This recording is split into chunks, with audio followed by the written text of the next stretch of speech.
الحمد للہ رب العالمین والصلاة والسلام علی محمد الامین. اعوذ باللہ من الشیطان الرجیم. بسم اللہ الرحمن الرحیم. خواتین حضرات، ہم ان روایتوں کا مطالعہ کر رہے ہیں جن کے بارے میں یہ گمان کیا جاتا رہا ہے کہ ان سے قرآن مجید کے حکم میں نسخ ہو جاتا ہے یا اس پر کوئی ایسی قید لگ جاتی ہے جس سے اس کا مدعا جیسے کہ قرآن کی آیات سے سمجھا جاتا ہے بالکل متغیر ہو جاتا ہے. اس میں ہم نے اس چیز کا مطالعہ کیا کہ قرآن نے جن خواتین کے ساتھ نکاح ممنوع قرار دیا ہے اس سے متعلق نبی صلی اللہ علیہ وسلم کے دو ارشادات کا صحیح محل کیا ہے اور قرآن سے اس کا کیا تعلق قائم ہوتا ہے. اس میں ہمارے دوست معز صاحب نے ایک سوال اٹھایا ہے. میں اس سوال کو آپ لوگوں کے غور و خوض کے لیے بھی پیش کر رہا ہوں. یہ بات یاد ہوگی کہ جو آخری مقدمہ زیر بحث تھا وہ یہ تھا کہ جب قرآن نے رضائی بہن کو ممنوع قرار دے دیا تو اس سے یہ عقلی تقاضا سامنے آیا کہ اب اس عورت کی دودھ پینے والی بچی اگر بہن بن گئی ہے تو اس کی بہن خالہ کیوں نہیں بنی اور اس کی والدہ نانی کیوں نہیں بن گئی. ان کو اس پہ کوئی اعتراض نہیں ہے، یہ تو ایک بدیہی عقلی تقاضا ہے. ان کا سوال یہ ہے کہ یہ بات بھی ٹھیک ہے کہ اس کا شوہر باپ بن گیا، لیکن شوہر کی بہن پھوپھی کیسے بن گئی؟ کیونکہ دودھ تو اس عورت نے پلایا ہے، تو اس کے حوالے سے رشتے قائم ہونے چاہیے، نہ کہ اس سے آگے. تو میں ابھی اس پہ کوئی تبصرہ نہیں کر رہا، میں یہ چاہتا ہوں کہ آپ لوگ بھی اس پہ غور کریں. یہ ایک سوال ہے اور اگر یہ اس سوال پہ اصرار کریں گے، لیکن یہ لگ رہا ہے کہ غالباً اب یہ اصرار کرنے کے لیے تیار نہیں ہے، تو پھر میں انہیں بھی موقع دوں گا کہ اپنے استدلال کی وضاحت کر دیں. تیسری جو روایت زیر بحث ہے وہ وراثت کے بارے میں ہے. وراثت کا قانون قرآن مجید کی سورہ نساء میں بیان ہوا ہے اور قانون میں بحث یہاں سے شروع کی گئی ہے کہ یوصیکم اللہ فی اولادکم، یعنی اللہ تمہیں تمہاری اولاد کے بارے میں وصیت کرتا ہے.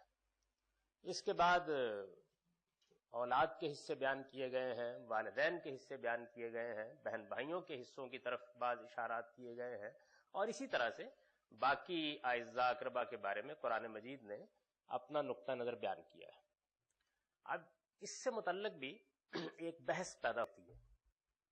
پہلے اس بحث کو روایت سے مجرد ہو کر سمجھ لیجیے.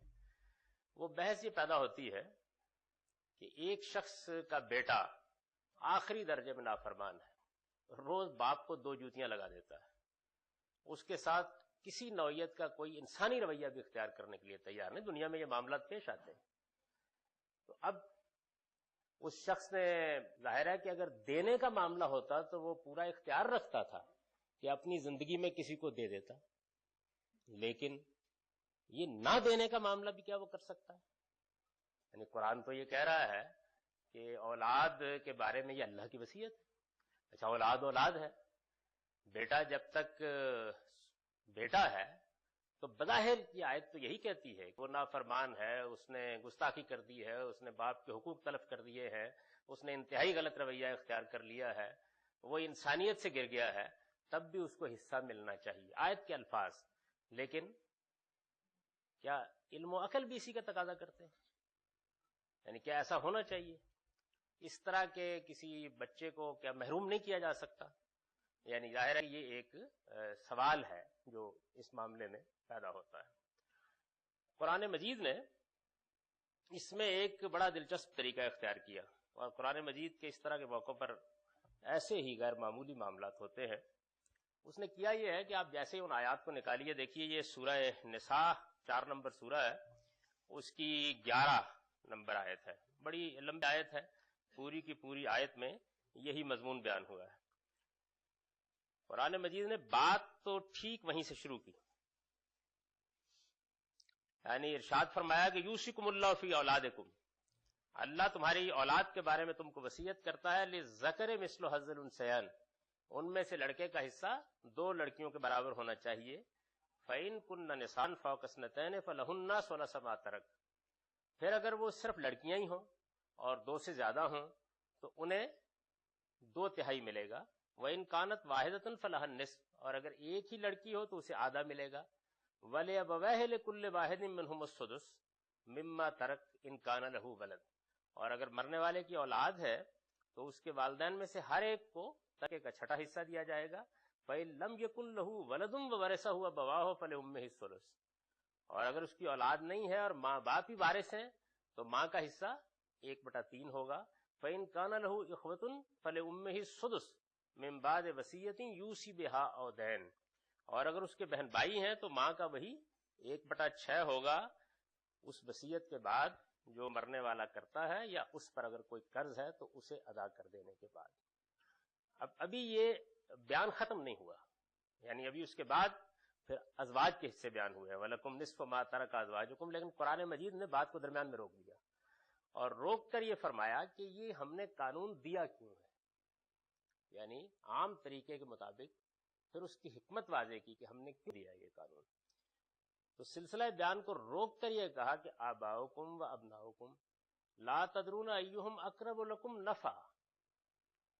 یعنی تمہارے یہ باپ اور تمہاری یہ اولاد، ان کے حصے ہم نے اس لیے مقرر کر دیے ہیں کہ تم یہ فیصلہ نہیں کر سکتے کہ ان میں سے منفعت کے لحاظ سے قریب تر کون ہے. یعنی جو اصل مسئلہ ہے وہ یہ ہے. ورنہ تو ظاہر ہے کہ جیسے کہ سورہ بقرہ میں بیان ہوا ہے کہ اور لوگوں کو حکم دے دیا جاتا ہے کہ وہ وصیت کر دیں. تو اس میں فیصلہ کرنا، یعنی اگر تو فیصلے میں ترجیح کے وجوہ ہوں تو آسان ہوتا ہے. مثلا یہ ہے کہ ایک آدمی کا بچہ اپنے پاؤں پر کھڑا نہیں ہو سکا یا وہ دوسرے بھائیوں سے بہت پیچھے رہ گیا ہے، تو یہ حق اس کو قرآن کی روح سے حاصل ہے کہ وہ اپنی زندگی میں جس طرح چاہے اس کو پاؤں پر کھڑا کر دیں گے. زندگی پر قانون میراث کا اطلاق نہیں ہوتا. لیکن مرنے کے بعد اگر اس نے زندگی میں اس طرح کوئی فیصلہ نہیں کیا تو پھر یہ فیصلہ کس بنیاد پر کیا جائے. یعنی وہ تو فیصلہ کیے بغیر چلا گیا، اب کس بنیاد پر فیصلہ کیا جائے اس کا. تو اس میں اللہ تعالیٰ یہ کہتے ہیں کہ یہ فیصلہ ہم نے کیا ہے اور اصول یہ ہے کہ لا تدرون ایہم اقرب لکم نفعا، کہ تم یہ فیصلہ نہیں کر سکتے تھے کہ منفعت کے لحاظ سے قریب تر کون ہے. اس سے یہ بات آپ نکلی کہ یہ فیصلہ تو کر سکتے تھے کہ منفعت کس سے حاصل ہوتی ہے. یعنی یہ فیصلہ کرنے میں تو دقت نہیں ہوتی. ظاہر ہے کہ آدمی کے قریبی اعزاء ہیں جن سے ان کو منفعت حاصل ہوتی ہے، اولاد ہے، بہن بھائی ہیں، والدین ہیں، یہی ہیں جن سے منفعت آدمی کو حاصل ہوتی ہے. یعنی منفعت حاصل ہونے کا مطلب کیا ہے کہ یہی ہیں کہ جو اس کا ہاتھ پکڑتے ہیں، اس کی مجبوریوں میں اس کے ساتھ تعاون کرتے ہیں، جن کا ایک خون کا رشتہ ہوتا ہے، اور اگر اس کے اوپر کوئی افتاد آئے تو اس کے ساتھ کھڑے ہوتے ہیں، اور اگر وہ بڑھاپے کی عمر کو پہنچ جائے اور خود کسی معاشی جدوجہد کے قابل نہ رہے تو یہی ہے کہ جو اس کو پناہ بھی دیتے ہیں اور سب ذمہ داریاں پوری بھی کرتے ہیں. تو یہ منفعت انسان کو حاصل ہوتی ہے. یہی منفعت اصل میں استحقاق پیدا کرتی ہے کہ ان کو میراث میں سے حصہ دیا جائے. یعنی آدمی نے خود کمایا تھا، یہی منفعت استحقاق پیدا کرتی ہے. تو منفعت کو تو کسی حد تک ہم سمجھ لیتے ہیں، لیکن کس سے زیادہ منفعت حاصل ہوتی ہے، والدین سے یا اولاد سے؟ یہ آسان نہیں ہے فیصلہ کرنا. یعنی کہنے کو تو ٹھیک ہے، ایک رائے میں قائم کر لوں گا، ایک آپ قائم کر لیں گے، ہو سکتا ہے اس کے اوپر ایک دھواں دھار تقریر آپ کر دیں، میں بھی کر دوں، لیکن یہ ایک بڑا نزاعی مسئلہ ہے، آسان نہیں ہوتا. تو اللہ تعالیٰ کہتے ہیں کہ میں نے یہ فیصلہ اس لیے کیا ہے، یعنی میں نے خود یہ فیصلہ اس لیے کیا ہے. اب یہ میری وصیت ہے کہ لا تدرون ایہم اقرب لکم نفعا. تو 3 باتیں معلوم ہوئیں. یعنی اس قانون کو دینے کی وجہ یہ ہے کہ منفعت کے لحاظ سے قریب ترین کا فیصلہ کرنا یہ انسان کے لیے ممکن نہیں ہوتا.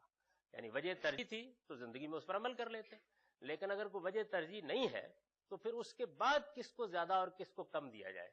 اچھا، اگر فرض کر لیجئے کہ آپ کہیں کہ چلیے جی فیصلہ نہیں ہوتا برابر ہی بانٹ دیا جائے، تو یہ بھی اگر منفعت میں کمی بیشی ہے تو بے انصافی ہو جائے گی. اس وجہ سے ظاہر ہے کہ یہ فیصلہ کرنا ناگزیر ہوتا ہے. اور میراث کے بارے میں اگر آپ دنیا کی تاریخ پڑھیں تو اس میں بالکل یہ بات واضح ہو جاتی ہے.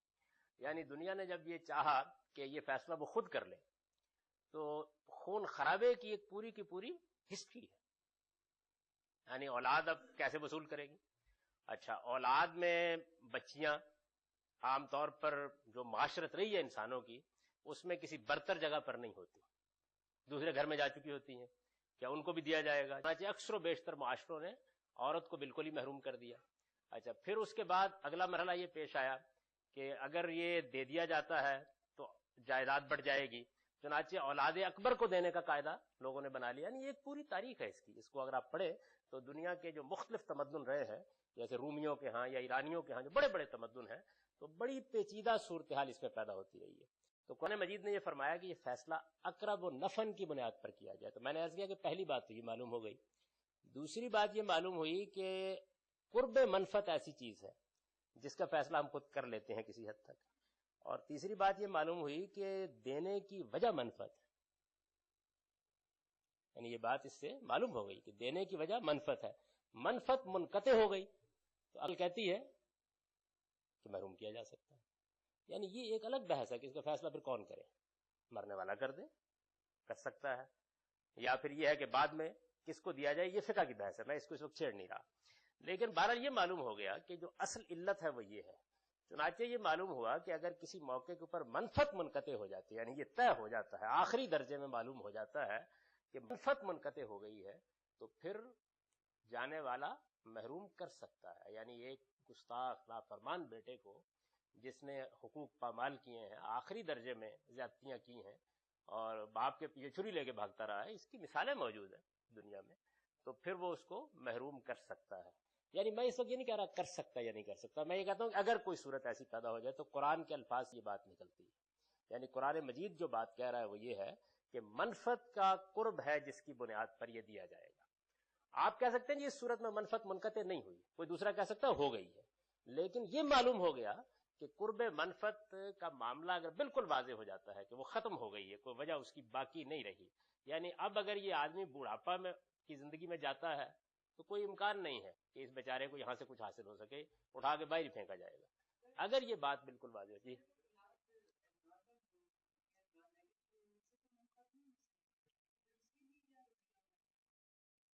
اولاد جو ہے وہ دیکھیے پوٹینشلی منفعت کا حکم دیتی ہے. یعنی وہ پھر آپ ان کی کفالت کی ذمہ داری اٹھاتے ہیں. یعنی یوں سمجھ لیے کہ وہ یہ بات ہوتی ہے کہ اگر یہ ٹھیک ہوتے تو ایسا ہی کرتے. اس لیے ظاہر ہے کہ میں اس کی زندگی میں کفالت کرتا رہوں تو میرے بعد بھی ان کی ہونی چاہیے. یہ ایک بالکل دوسری چیز ہے. لیکن بہرحال اصول کے لحاظ سے میں یہ بات عرض کر رہا تھا کہ یہ ہے اصل میں وہ بات. اب یہ بات اگر موجود ہے تو پھر یہ دعویٰ نہیں کیا جا سکتا کہ یہ حکم منفعت کے منقطع ہو جانے کے بعد بھی روبہ عمل رہنا چاہیے. یعنی یہ بات قرآن مجید سے معلوم ہو جاتی ہے. چنانچہ نبی صلی اللہ علیہ وسلم نے ایک خاص انقطاع منفعت کی صورت ہے جس میں اس کا خود فیصلہ فرمایا ہے. یعنی اولاد کے بارے میں کچھ نہیں کہا، یہ چھوڑ دیا ہے، یا ماں باپ کے بارے میں کچھ نہیں کہا. اس کا فیصلہ کرنا لوگوں کا کام ہے، وہ کریں فیصلہ. اصول جو ہے وہ جو کار فرما ہے اندر وہ قرآن نے بیان کر دیا. قرآن مجید نے یا نبی صلی اللہ علیہ وسلم نے اس میں کوئی حکم نہیں دیا. یعنی اگر فرض کر لیجئے کہ آپ حضرات اس بات پر متفق ہو جاتے ہیں کہ ہر حال میں منفعت باقی ہے، اولاد کو محروم نہیں کرنا چاہیے، تو قرآن مجید کوئی اصرار نہیں اس پر. ایک خاص صورت ہے جس میں رسول اللہ صلی اللہ علیہ وسلم نے یہ کام کر ڈالا ہے. یعنی آپ نے فرمایا کہ نہیں وارث ہوں گے یہ لوگ. وہ خاص صورت ہے جس کا آپ مطالعہ کر رہے ہیں. وہ کیا صورت ہے؟ جی جی بالکل مادی منفعت، اس لیے کہ مال کا معاملہ ہے. یعنی آخرت کی منفعت مراد نہیں ہے کہ آپ دعائیں کرنے کے بعد وہ دیتے ہیں.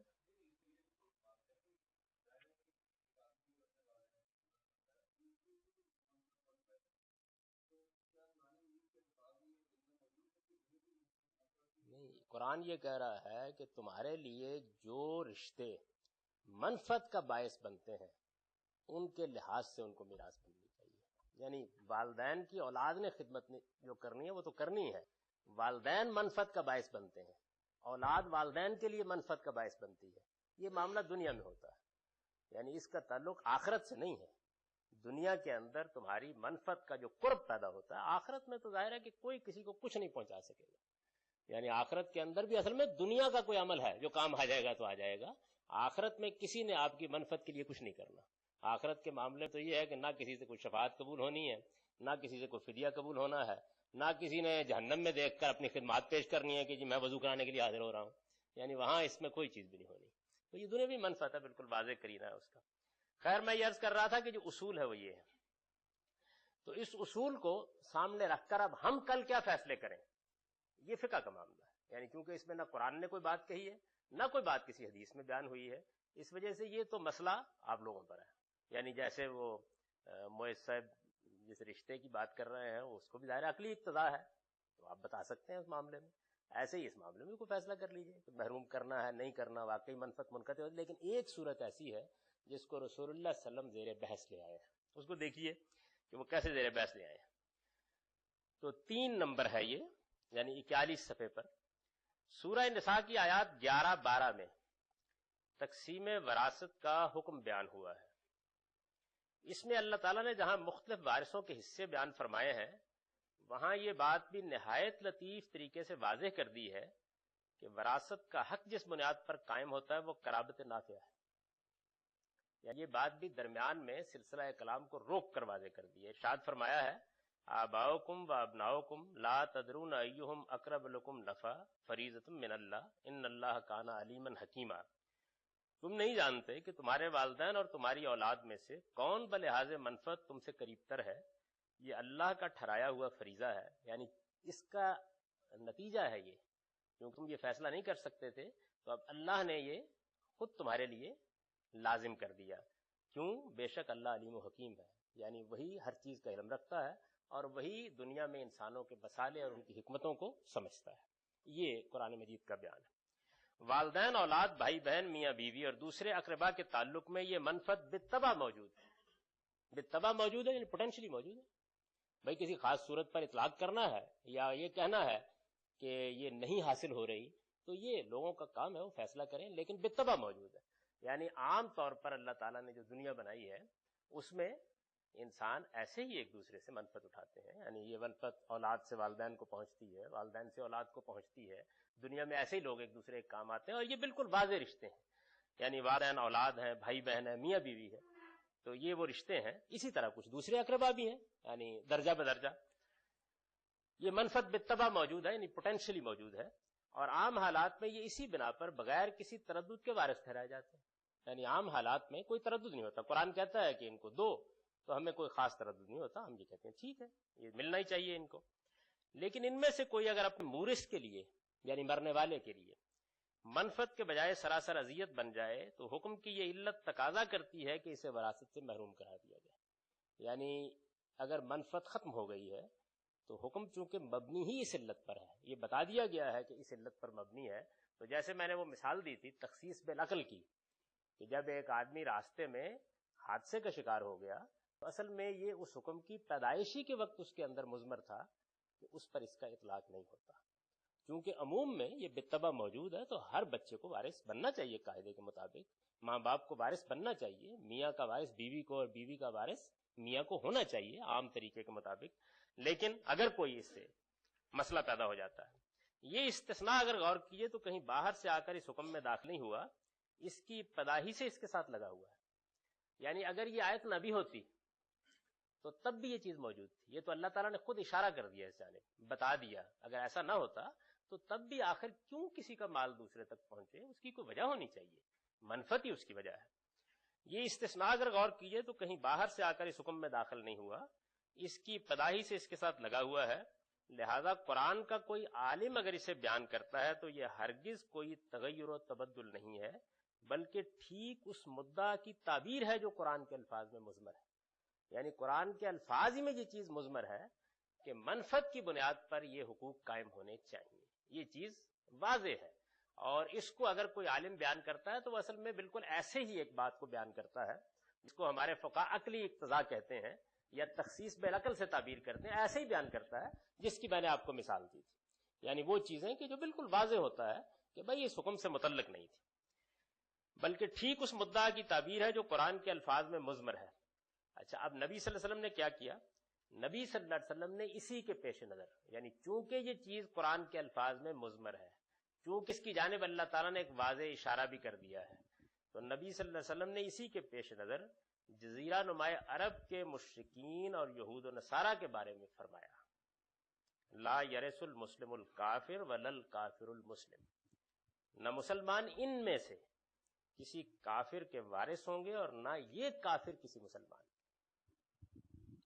یعنی جزیرہ نما عرب پر جب رسول اللہ صلی اللہ علیہ وسلم نے اتمام حجت کر دیا اور ان منکرین حق کے ساتھ تمام تعلقات توڑ دینے کے لیے اللہ تعالیٰ نے خود قرآن مجید میں مسلمانوں کو ہدایت کر دی.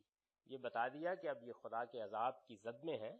ان لوگوں نے چونکہ اتمام حجت کے باوجود حق کو ماننے سے انکار کر دیا ہے، لہٰذا اب ان کے ساتھ کسی نوعیت کا کوئی تعلق باقی نہیں رہا. یہ تو قرآن مجید میں بڑی وضاحت سے بیان ہوا ہے. پھر ان کے بعد اللہ نے عذاب کا فیصلہ ان کے لیے کر دیا. تو جب یہ بات ہو گئی، یعنی یہ فیصلہ ہو گیا اتمام حجت کے بعد، اب عذاب آنے میں کچھ وقت لگا ہے. یعنی اللہ تعالیٰ کا جو آخری فیصلہ ہے وہ سورہ توبہ میں اعلان عام کے بعد صادر ہوا ہے، لیکن حجت پوری ہو چکی تھی. اس کو قرآن نے بیان کیا ہے کہ قریش پر تو ہجرت کے بعد ہی پوری ہو گئی تھی، اور یہود و نصارہ کے بعد بھی 2-3 ہجری کے بعد پوری ہو گئی تھی. اس کے بعد داروگیر شروع ہو گئی ہے. لیکن مسلمان جب اس پوزیشن میں ہوئے کہ اب وہ سزا دے سکیں، اور چونکہ اللہ نے یہ بتا دیا تھا کہ یعذبہم اللہ بایدیکم، یہ سزا اب تمہارے ہاتھوں سے ہو گئی، آسمان کا عذاب نہیں آئے گا، تو درمیان میں ان کے بارے میں کچھ احکام دیے گئے ہیں کہ اب ان کے ساتھ کیا معاملہ کیا جائے. اس میں ہی ایک حکم یہ تھا، اس لیے کہ لوگ تو رشتہ دار تھے، مر بھی رہے تھے، ادھر ہجرت کر کے آ چکے ہوئے تھے، ادھر وفات ہو رہی تھی، ادھر وفات ہو رہی تھی، تو کیا کیا جائے. تو حضور نے فرمایا کہ نہیں، ان کے درمیان میراث کا کوئی تعلق نہیں ہوگا، اس لیے کہ منفعت کی بنیاد ہی ختم ہو چکی ہے. اب ان کے ساتھ نہ کوئی اخروی تعلق باقی رہ گیا، نہ دنیوی تعلق باقی رہ گیا، معاملہ ختم ہوا. تو یہ نبی صلی اللہ علیہ وسلم کا جو ارشاد ہے، یہ میرے نزدیک کوئی تحدید نہیں ہے، کوئی تخصیص نہیں ہے، یہ حکم میں کوئی تبدیلی نہیں ہے، بلکہ جس علت پر حکم مبنی ہے اس کا اطلاق ہے. یعنی جیسے میں آپ اگر اس علت کو مانتے ہیں تو کریں گے نا، غلط بھی کر سکتے ہیں لیکن کریں گے مختلف صورتوں پر. تو اسی طریقے سے حضور نے ایک بالکل متعین صورت جو پیش آ گئی اس میں یہ کر دیا.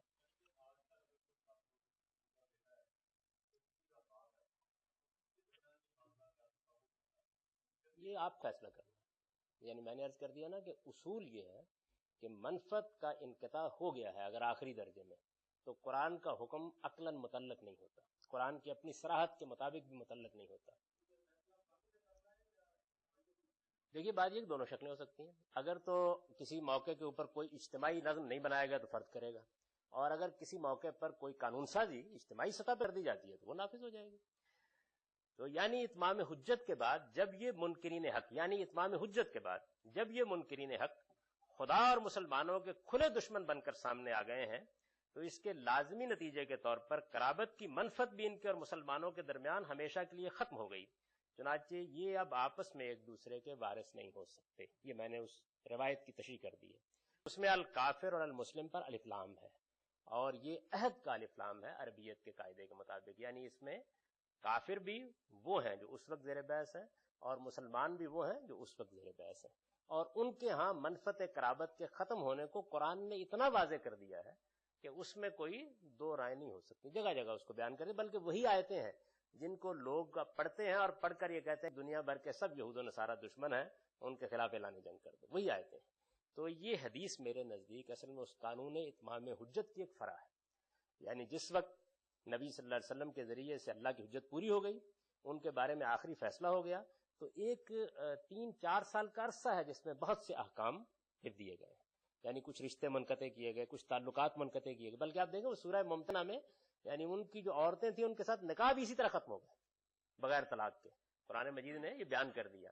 اسی طریقے سے جو ان کی عورتیں مسلمانوں کے نکاح میں تھیں ان کے بارے میں بھی یہ کہہ دیا گیا کہ معاملہ ختم ہو گیا.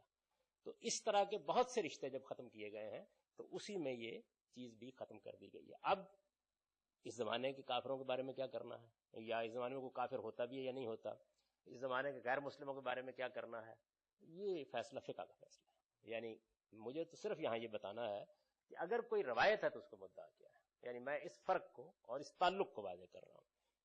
فیصلہ کرنے کا حق میں نے بتا دیا کہ ہے، یعنی اصول میں حق ہے. اطلاق میں بھائی اختلاف ہو سکتا ہے نا، یعنی ممکن ہے کہ میں ایک رائے قائم کو ظاہر ہے کہ اجتہادی معاملات میں یہ اختلاف ہوتا ہے، لیکن قرآن نے یہ بتا دیا ہے کہ علت یہ ہے، اور رسول اللہ نے یہ سمجھ کر انقطاع کا اعلان کر دیا ان کے بارے میں. یہ ہے اصل صورت. یہ اسٹیٹ فیصلہ بھی کر لیں. جب اس نے پہلا فیصلہ مجھ سے پوچھ کے نہیں کیا، دوسرا مجھ سے پوچھ کے کیوں کرے گا؟ میں وہی عرض کر رہا ہوں نا، دوسرا فیصلہ بھی اسٹیٹ ہی کو کرنا چاہیے نا. جو پتہ نہیں کیا قرار دی ہے، یہ تو خود ایک طے ہونے کی بات ہے، کیونکہ اس میں بعض ایسے فیصلے کیے گئے ہیں کہ جن کے لیے نہ قرآن میں کوئی دلیل ہے، نہ حدیث میں کوئی دلیل ہے، نہ عقل عام میں کوئی دلیل ہے. وہ ایک الگ بحث ہے، اس کو ہم یہاں کیوں چھیڑیں. میں نے اصول بیان کر دیا. اصول یہ ہے کہ وراثت کا قانون قرابت نافعہ پر قائم ہوتا ہے. قرابت نافعہ کا انقطاع ہو جائے گا تو قانون متعلق نہیں رہے گا.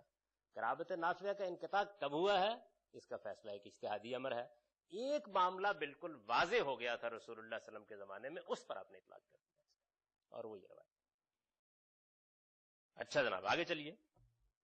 اب چوتھی صورت، یعنی اب تک ہم 3 روایتیں جن کو عام طور پر بہت اصرار کے ساتھ پیش کیا جاتا ہے، بلکہ اس طرح پیش کرتے ہیں ہمارے فقہا، یہ دیکھیے یہ ہے تو اس کے بعد پھر نہ ماننے کی وجہ کیا ہے.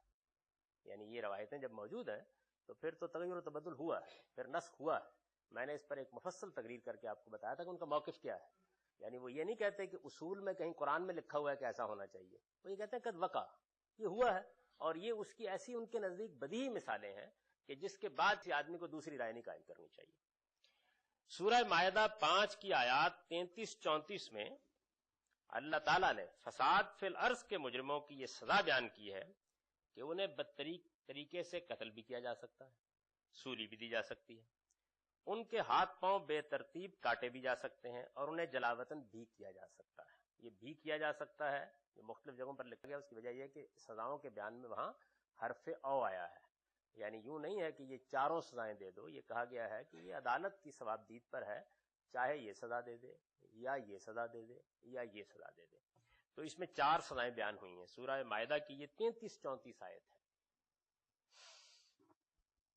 پہلی ہے انہیں بدترین طریقے سے قتل کر دیا جائے، دوسری ہے انہیں عبرتناک طریقے سے سولی دے دی جائے. یہ بدترین طریقے سے قتل کر دیا جائے، عبرتناک طریقے سے سولی دے دی جائے، ایسا ہی ہے قرآن مجید میں. یعنی یہ نہیں کہا گیا قتل کر دیا جائے، ان یقتلو نہیں ہے، ان یقتلو، ان یسلبو نہیں ہے، ان یسلبو.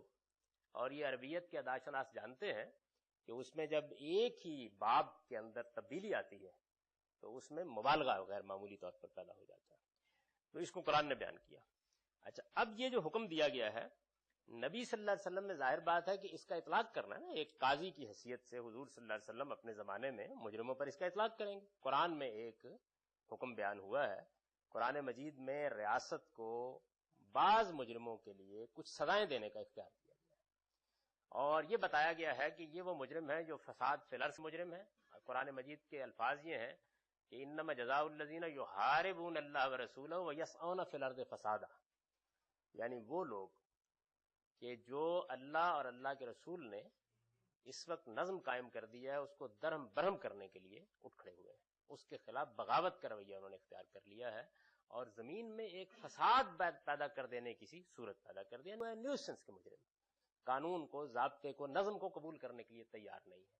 تو اس طرح کے مجرموں کے لیے قرآن مجید نے یہ کہا کہ عدالت کو حق حاصل ہے یا ریاست کو حق حاصل ہے کہ وہ ان 4 میں سے جو سزا چاہے دے دے. ظاہر ہے کہ یہ سزائیں جرم کی نوعیت کے لحاظ سے کم و بیش ہو سکتی ہیں اور مجرم کے حالات کے لحاظ سے. جب آپ کہتے ہیں کہ یہ سزا بھی دے سکتے ہیں، یہ بھی دے سکتے ہیں، اور پھر سزائیں بتدریج نرم ہوتی جاتی ہیں یہاں تک کہ آخر میں صرف جلاوطنی نہیں رہ جاتی ہے، تو یہ خود بخود اس بات کا قرینہ ہے کہ اس میں لوگوں کے حالات بھی ملحوظ رہیں گے اور جرم کی نوعیت بھی ملحوظ رہے گی. کیونکہ فساد فی الارض یا نیوسنس کا جرم یہ ایک ہی شکل میں تو نہیں ہوتا نا، اور مجرم کے حالات بھی یکساں نہیں ہوتے.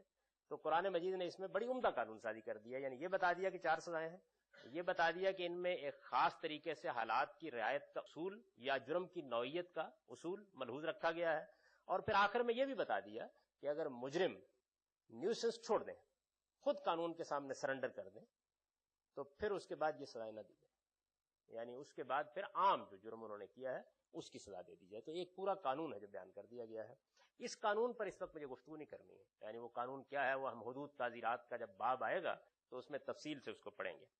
اب اس کا اطلاق نبی صلی اللہ علیہ وسلم نے اپنے زمانے میں بدکاری کے بعض عادی مجرموں پر کیا. یعنی بدکاری کے بعض ایسے مجرم کہ جو سوسائٹی میں نیوسنس پیدا کرنے کا باعث بن رہے تھے یا خرابی پیدا کرنے کا باعث بن رہے تھے، ان پر آپ نے اس کا اطلاق کیا اور یہ بتایا کہ یہ بھی ایک نوعیت کا فساد ہے، یہ بھی ایک نوعیت کی نیوسنس کی صورتحال ہے. اس طرح کے لوگوں کو بھی یہی سزا دینی چاہیے. چنانچہ ایک جو مشہور مقدمہ ہے مائز کا، ان کو جب سزا دی گئی اس کی تو نبی صلی اللہ علیہ وسلم نے اس کے بعد عصر کے وقت خطبہ دیا ہے، اور اس میں جو الفاظ آپ نے ان کے بارے میں استعمال کیے ہیں اس کا ترجمہ نہیں کیا جا سکتا. یعنی یہ بتایا آپ نے کہ ہم لوگ جب کبھی جنگوں کے لیے نکل جاتے رہے ہیں، اور ظاہر ہے کہ جنگوں میں مرد نکلتے رہے ہیں اور پیچھے خواتین رہ جاتی رہی ہیں، تو اس طرح کے لوگ کیا حرکتیں یہاں کرتے رہے. یعنی یہ فضا ہے، صورتحال ہے، اس کی حضور نے تصویر کھینچی ہے اس میں. اور عربوں کا مذاق چونکہ ہمارے مذاق سے ذرا مختلف ہے، یعنی وہ اس طرح کے معاملات کو بیان کرنے کے معاملے میں کچھ ان حدود کا خیال نہیں رکھتے جو ہماری تہذیب میں ہے. تو بہت واضح الفاظ میں آپ نے یہ بتایا کہ یہ کس طرح کے لوگ رہے ہیں. یعنی ایک طرح سے جسے کہتے ہیں نا آپ کہ جنسی انتشار میں مبتلا لوگ، تو اس کی تصویر کھینچی ہے. تو اس طرح کے مجرموں کو آپ نے بتایا کہ اگر آئندہ بھی کوئی اس طرح کا مجرم میرے سامنے لایا گیا تو میں یہی کام کروں گا، اس کے ساتھ یہ سزا دوں گا. اچھا، اب یہ اطلاق ہے، یعنی یہ اطلاق آپ نے کیا. اطلاق کس چیز کا کیا؟ پہلی سزا کا کیا. سزا یہ تھی کہ اس طرح کے مجرموں کو بدترین طریقے سے قتل کر دیا جائے. یعنی آپ یہ دیکھیے نا کہ تھوڑی دیر کے لیے یہ فراموش کر دیجیے کہ نبی صلی اللہ علیہ وسلم نے کیا کیا. موجودہ زمانے میں دیکھیے، قرآن میں ہم نے یہ آیت پڑھی، یہ طے کریں گے نا ہم کہ کیا فی الواقع جرم ہو گیا ہے. کہ اگر چور کے لیے کوئی سزا بیان ہوئی ہے تو یہ ہم ہی طے کریں گے نا، ہماری عدالت طے کرے گی کہ چوری ہو گئی ہے. ایک بات. تو اگر فساد فی الارض کی یا حرابہ کی کوئی سزا دینی ہے تو یہ عدالت طے کرے گی کہ یہ جرم ہوا یا نہیں ہوا. اچھا، ظاہر ہے کہ یہ جرم جنسی انارکی کے بعد جرائم کی صورت میں بھی ہو سکتا ہے، یہ مالی انارکی کے بعد جرائم کی صورت میں بھی ہو سکتا ہے، یہ دہشت گردی کی بعض صورتوں میں جو اب پیدا ہو گئی ہیں اس میں بھی ہو سکتا ہے. یعنی اس کا اطلاق ہمیں کرنا ہے، یہ دیکھنا ہے. تو پہلی چیز یہ ہے کہ ظاہر ہے کہ یہ سزا بیان ہوئی ہے جس میں بتایا گیا کہ اس جرم کی سزا ہے، اس کی مختلف صورتیں ہو سکتی ہیں. یعنی فساد پیدا ہو گیا ہے، فساد پیدا کرنے کا ارتکاب کر دیا، بغاوت پر لوگ تل کھڑے ہوئے ہیں، تو ظاہر ہے کہ اس کا اطلاق کس فرد پر کرنا ہے، یہ جرم فی الواقع ہوا یا نہیں ہوا، اس کی قانون سازی اب بھی ہم کریں گے. اور عدالتیں بھی اگر قانون سازی نہیں ہو گئی تو قرآن مجید کے اس فیصلے کی روشنی میں یہ طے کریں گی کہ یہ جرم ہوا یا نہیں ہوا. اچھا، چونکہ اب 4 سزاؤں کا حق دیا گیا ہے تو جرم کی نوعیت اور مجرم کے حالات کے لحاظ سے یہ فیصلہ بھی کیا جائے گا کہ کون سی سزا دینی ہے. یہ بھی ظاہر ہے کہ عدالت کرے گی. صرف جلاوطنی کر دینا ہے یا اصولی دینی ہے یا اس کے ہاتھ پاؤں مخالف سمتوں میں کاٹنے ہیں یا وہ آخری سزا دینی ہے کہ عبرتناک طریقے سے بدترین طریقے سے قتل کر دیا جائے. اچھا، جب آپ یہ طے کر لیں گے کہ یہ مجرم تو فساد فی الارض کا مجرم ہے، یہ طے کر لیں گے کہ اس کو سزا بھی انتہائی دینی ہے، یعنی 4 سزاؤں میں یہ طے کر لیا آپ نے، تو اب سزا کیا ہے؟ عبرتناک طریقے سے قتل کر دینا. تو پھر یہ فیصلہ بھی آپ کریں گے نا کہ اب قتل کا طریقہ کون سا اختیار کیا جائے. ایسا ہی ہونا چاہیے نا. یعنی اس میں روایت کو یا حضور کے اطلاق کو تھوڑی دیر کے لیے الگ کر دیجیے. یہ کام آج بھی ہم ہی کریں گے. یعنی یہ چاروں جو مراحل ہیں یہ ہمارے ہی اتحاد سے گزریں گے، غلط بھی کر سکتے ہیں. یعنی اس وقت مثال کے طور پر ہماری عدالت یہ کہتی ہے کہ یہ جو دہشت گردی کے مجرم ہے پکڑا گیا ہے کوئی آدمی، تو یہ دہشت گردی کا مجرم جو ہے یہ اصل میں قتل کرتا ہے نا، یہ بھی، لیکن یہ عام قتل کا مجرم نہیں ہے.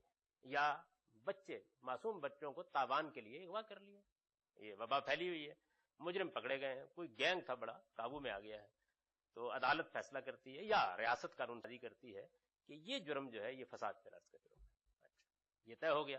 اب اس کے بعد چونکہ فساد فی الارض کے لیے 4 سزائیں بیان کی گئی ہیں تو وہ یہ بھی طے کرتی ہے کہ جرم کی نوعیت، یعنی جرم اب مختلف ہے نا، تاوان کے لیے اغوا کرنا بھی ایک جرم ہے، دہشت گردی بھی ایک جرم ہے. تو کیا یہ جرم اس نوعیت کا ہو گیا ہے کہ اس کے لیے چاروں میں سے انتہائی سزا دی جائے؟ تو میں آپ ہی طے کریں گے یا عدالت طے کرے گی یا ریاست طے کرے گی، جس کے پاس بھی ذمہ داری ہے وہ طے کرے گا. اچھا، پھر اس کے بعد اگلا مرحلہ آ جائے گا اور وہ یہ کہ اگر ان میں سے بدترین طریقے سے قتل کر دینے کی سزا دینی ہے تو بدترین طریقے سے قتل کر دینے کا طریقہ کیا اختیار کیا جائے. یعنی اگر تو محض قتل ہو پھر تو ٹھیک ہے، عبرتناک طریقے سے قتل کرو، تو اس کا کیا طریقہ اختیار کیا جائے؟ کیا پھانسی دے دینے سے مقصد پورا ہو جاتا ہے؟ کیا کسی آدمی کو ٹکڑے ٹکڑے کرا دینے سے یہ مقصد پورا ہو جاتا ہے؟ کیا اس کو سنسار کرا دینے سے یہ مقصد پورا ہو جاتا ہے؟ یعنی کیا طریقہ اختیار کیا جائے؟ اس قتل کی بھی بے شمار صورتیں دنیا میں رہی ہیں. ہاتھی کے پیچھے بندھوا کے آدمی کو گلیوں میں گھسیٹا گیا، مر گیا، کھال کھنچوا دی گئی. بہت سے دنیا میں طریقے موجود رہے ہیں. تو عبرتناک طریقے میں سے کیا طریقہ اختیار کیا جائے؟ تو اس کا فیصلہ بھی ظاہر ہے کہ حکومت عدالت کرتی ہے مختلف مجرموں کے لحاظ سے. تو یہ فیصلہ نبی صلی اللہ علیہ وسلم نے اپنے زمانے میں بالکل اسی ترتیب کے ساتھ کیا. یعنی بدکاری کے بعض عادی مجرم یا بدکاری کے بعض بالجبر ارتکاب کر رہا. آپ نے دیکھا ہوگا نا، ہمارے ہاں ایک بڑا سیاہ الحق صاحب کے سامنے مقدمہ ہوا تھا ایک بالکل معصوم بچے کے ساتھ وحشیانہ جرم کا ارتکاب کیا گیا. دکان پہ وہ سامان لینے کے لیے گیا اور اس کو شاید یہاں پہ لاہور ہی میں سر عام پھانسی دینے کا فیصلہ کیا گیا تھا. تو یہ جرائم مختلف صورتوں میں ہوتے رہتے ہیں, اب بھی ہو رہے ہیں. تو نبی صلی اللہ علیہ وسلم نے اپنے زمانے میں جو اس طرح کے بدکاری کے عادی مجرم تھے یا جنہوں نے زنا بالجبر کا ارتکاب کیا اور حدود سے بہت بڑھ گئے, جس کی میں نے تصویر آپ کو بتائی ہے کہ جو الفاظ ہیں وہ ایسے ہیں کہ ہم جنگ و جدال کی صورتحال درپیش تھی, مدینے سے لوگوں کو نکلنا پڑتا تھا, مختلف سریے بھیجنے پڑتے تھے, ان میں عورتیں بعض اوقات اکیلی رہ جاتی تھیں. تو والمرجفون فی المدینہ جن کا ذکر آیا ہے, تو اس طرح کے بعض لوگ تھے کہ جنہوں نے بدترین جرائم کا ارتکاب کرنا چاہا, پھر کر بیٹھے گرفت میں آ گئے. جب قانون کی گرفت میں آ گئے تو آپ نے اس آیت کا اطلاق کیا ان کے اوپر. اب جب اس آیت کا اطلاق کیا تو آپ نے اس کو ایک قاعدے کے طور پر جیسے قانون سازی کرتی ریاست بیان بھی کیا. چنانچہ وہ بیان جو ہے یہ مسلم کی روایت میں ہے.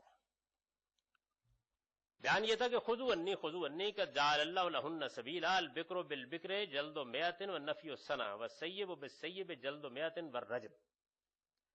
مجھ سے لو بدکاری کی ان عادی عورتوں کے بارے میں اللہ نے جو راہ نکالنے کا وعدہ کیا تھا وہ اس نے نکال دی.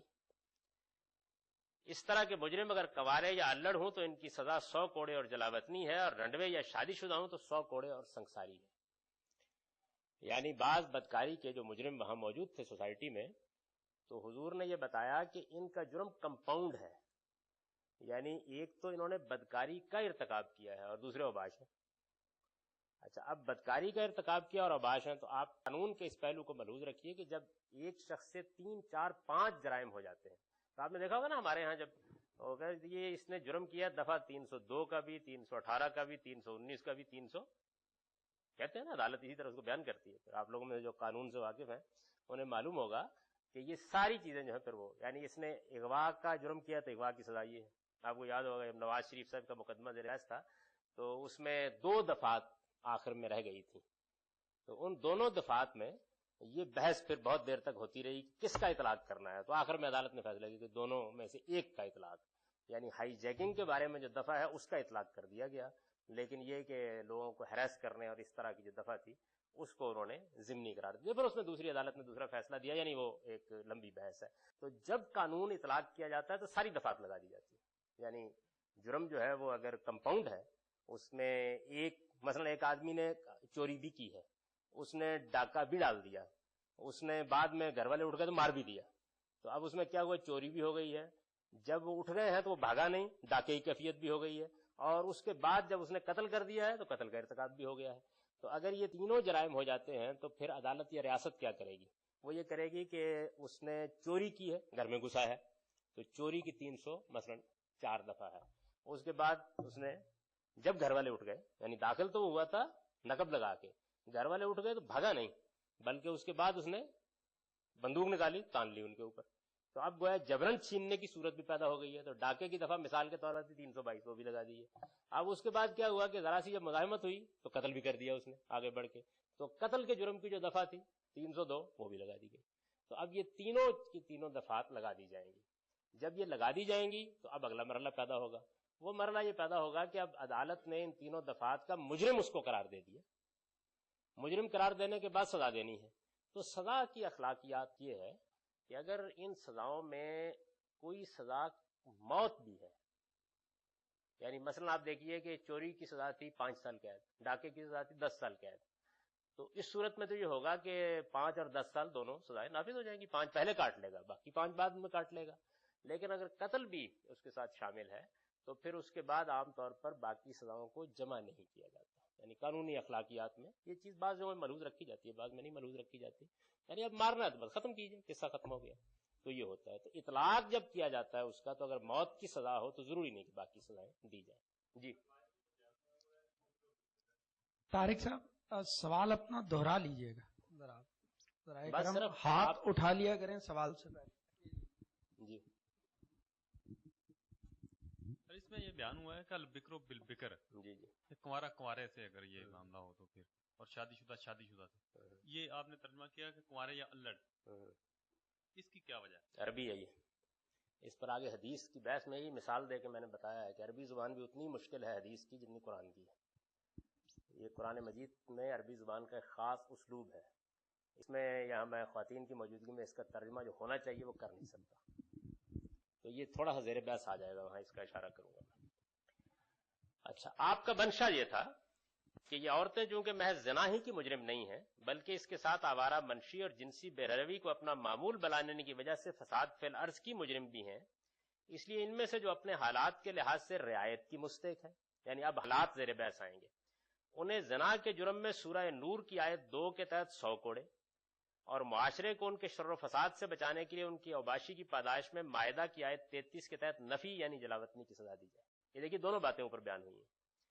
اسی طرح جنہیں کوئی رعایت دینا ممکن نہیں ہے وہ اس آیت کے حکم ان یقتلوا کے تحت رجم کر دی جائے، یعنی گویا سزائیں آپ نے بیان کر دی کہ کمپاؤنڈ جرم ہے، مرکب جرم ہے، اور اس میں 2 جرم شامل ہو گئے ہیں، ایک کی سزا نور میں بیان ہوئی ہے، دوسرے کی سزا مائدہ میں بیان ہوئی ہے، اطلاق آپ نے دونوں کا کر دیا۔ اور چنانچہ یہ معلوم ہے، یعنی یہ بڑی بحث پھر لوگوں کے درمیان میں پیدا ہو گئی کہ یہ جو جلاوطنی کی سزا دی گئی ہے یہ کیا چیز ہے، وہ بھی اسی آیت کے تحت ہے۔ آپ دیکھیے اس آیت کے اندر 4تھی سزا جو ہے وہ جلاوطنی کی ہے، یعنی اس میں یہ بیان کیا گیا ہے۔ تو حضور نے یہ بتایا کہ بھئی مجرم اگر تو رعایت کے مستحق ہیں تو پھر جو 100 کوڑے کی سزا ہے وہ تو عام بدکاری کی سزا ہے ہی، وہ تو دی ہی جائے گی، جرم ثابت ہو گیا ہے، لیکن اوباشی کے معاملے میں رعایت کے مستحق ہے تو پھر آخری سزا ساتھ شامل کر دو، اور اگر رعایت کے مستحق نہیں ہے تو وہ 100 کوڑے کی سزا تو ہوگی ہی، بدکاری کی جو عام سزا ہے، اس جرم میں پھر آخری سزا ساتھ شامل کر دو۔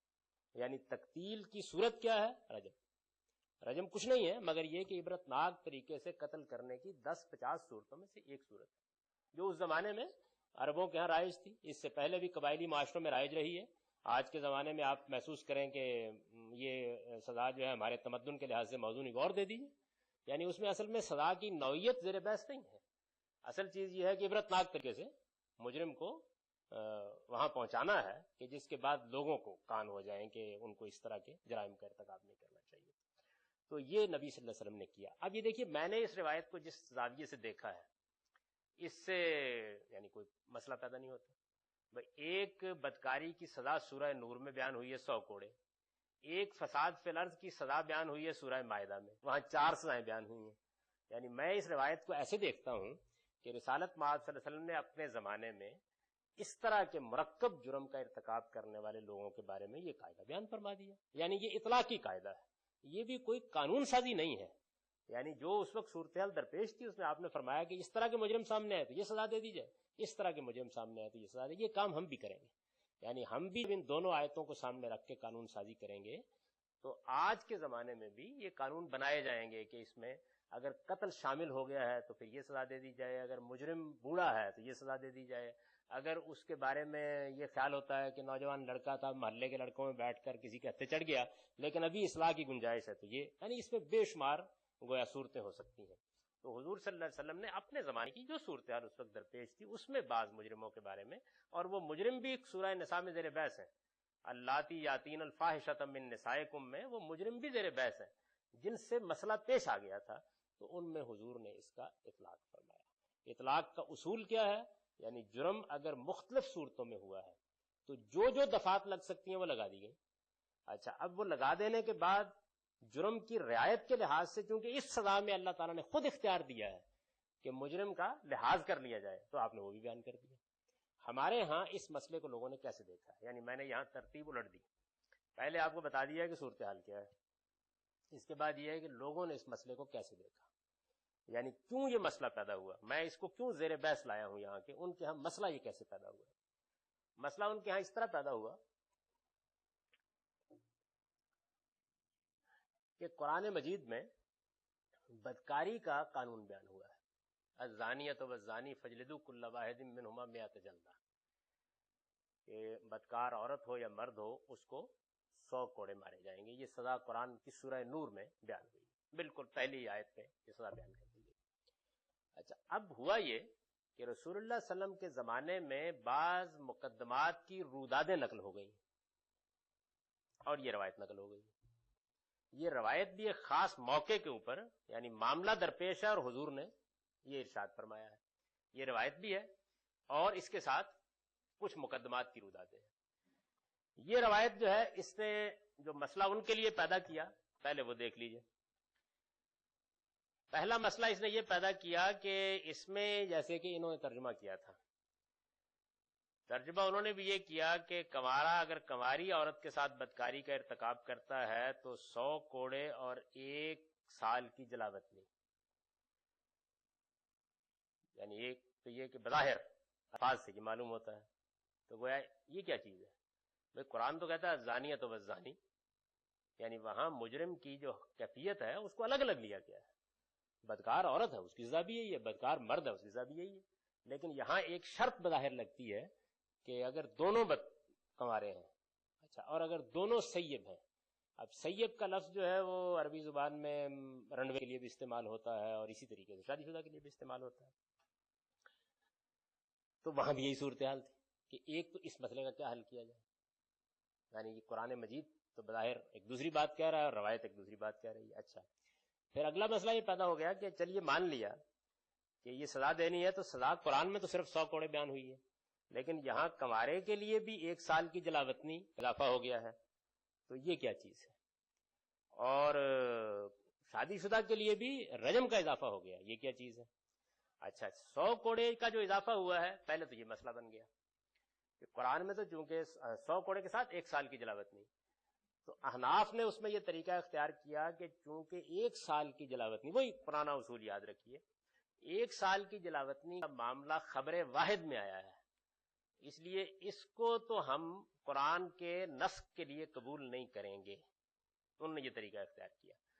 لیکن یہ ہم حکمران پر چھوڑ دیں گے کہ یہ اصل میں حد کا حصہ تو نہیں ہے، حضور نے یہ سزا تعزیراً دی ہوگی، تو مرضی ہے وہ بھی دے لے اگر اس کا جی چاہتا ہے، لیکن یہ حد کا حصہ نہیں. احناف نے جو طریقہ اختیار کیا وہ یہ اختیار کیا. اچھا، دوسرے جو بعض لوگ ہیں انہوں نے یہ طریقہ اختیار کیا کہ بھائی یہ تم کون ہوتے ہو فیصلہ کرنے والے، روایت میں یہ بات آ گئی ہے، روایت میں آ گئی ہے تو اس وجہ سے اب یہ دونوں ہی سزائیں دی جائیں گی. جب دونوں ہی سزائیں دی جائیں گی تو پھر ظاہر ہے کہ آیت کنوارے کے بارے میں بھی ختم ہو گئی. یعنی ایک تو ختم ہونی تھی نا، احناف کے نزدیک تو وہ ختم ہوئی تھی صرف شادی شدہ کے بارے میں، ان کے ہاتھ دونوں کے لیے ختم ہو گئی نا.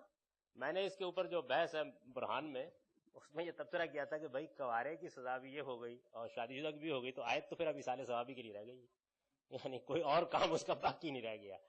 تو ان لوگوں نے دوسرا طریقہ یہ اختیار کیا کہ دونوں سزاؤں کو جمع کر کے دیا جائے گا. اچھا، وہ بتایا انہوں نے کہ حضور نے دی بھی ہیں یہ سزائیں جلاوطنی کی. احناف نے دوسرے مسئلے کو حل کر لیا کہ ٹھیک ہے جی، وہ تو اصل میں رجم کا معاملہ چونکہ متواتر ہے، بہت لوگوں نے اس کو بیان کیا ہے، واقعہ ہوا ہے، یہ تو ایک روایت میں آیا ہے جلاوطنی کا یا دوسری ایک روایت میں آیا ہے، اس سے تو انہوں نے جان چھڑا لی، خبر واحد کہہ کے اس سے نہیں چھڑا سکے. اچھا، جب اس سے جان نہیں چھڑا سکے تو اب اگلا مرحلہ پیش آ گیا. اگلا مرحلہ یہ پیش آ گیا کہ جو واقعات نقل ہوئے ہیں ان میں کسی میں یہ دونوں سزائیں اکٹھی نہیں کی گئی. یعنی ایسے نہیں ہوا کہ 100 کوڑے مارنے کے بعد رجم کیا گیا،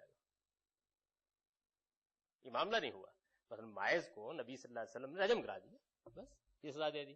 تو اب کیا کیا جائے؟ تو انہوں نے کہا کہ قرآن مجید کو منسوخ کیا روایت نے، یہ جو ہے یہ عبادہ بن صامت کی روایت ہے، اور روایت کو منسوخ کیا رسول اللہ کے عمل نے. انہوں نے اس مسئلے کو اس طریقے سے حل کیا، اور یہی اس وقت تک حل شدہ موجود ہے. یعنی موجودہ حدود آرڈیننس تک ایسے ہی حل شدہ موجود ہے، جس کے خلاف آج کل خواتین بڑا احتجاج کر رہی ہیں.